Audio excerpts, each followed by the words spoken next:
मैं एक बार जयपुर के अंदर पाथे पाथे नाम की एक मैगजीन आवे, बिना जगह संपादक है श्याम जी भाई साहब, बहुत कोई मैं मिलन खातर गई और मैंने एक किताब देखी, मैं राती घाटी का युद्ध, आप सब राती घाटी का युद्ध पढ़ो,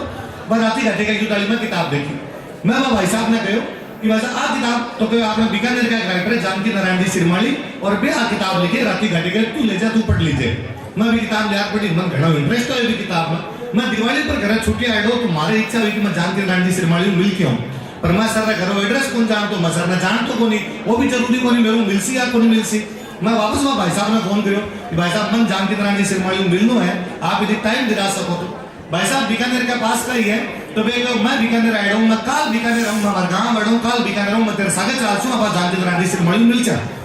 मैं सब मिलन खातर गया सर, घना राजी होया, मैं बातें करी, इली बिली कोई पुरानी बातें करी सर, कई बातें बताई, राती घाटी युद्ध की बातें बताई, वे किताब क्यों लिखी वो बताई, वे पुरस्कार दिया अगर वो क्यों दिए वो बताई, माना जी कि हमारे इतिहास या साहित्य की बातें करनी वे करी। यह करता करता बात निकली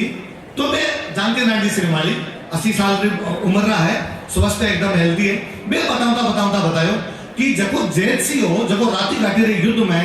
और बाबर को जो बेटो हो कामरान भी अटो बीकानेर भगा दियो, क्योंकि आपने बीकानेर में पहले राती घाटी बोलिया करता। जब बाता बतायो कि खानवा की जब लड़ाई हुई 1527 में, तो खानवा की लड़ाई बाबर जीतो, पर बाबर की तोप खाने पर जब कब्जो करे वो बीकानेर को राजा कल्याणमल करे। जब बाबर बाद में आपके बेटा ने कहो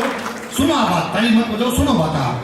बाबर आपके बेटा ने कहो बीकानेर मेरा तोप खाने पर कब्जो करो तो मारो प्रिय बेटो को उसी जो बीकानेर हरासी। तो बाबर को बेटो कामरान है वो बीकानेर पर आक्रमण करने खातर आयो, हारियो को नहीं बीकानेर जीत गयो, आपने राती घाटी की लड़ाई जगम जेतसी जीत गयो आपने बीकानेर को राजा। तो सर बाता बतायो कि ई खातर खानवा के युद्ध के 7 साल बाद में और राती घाटी की लड़ाई हुई है,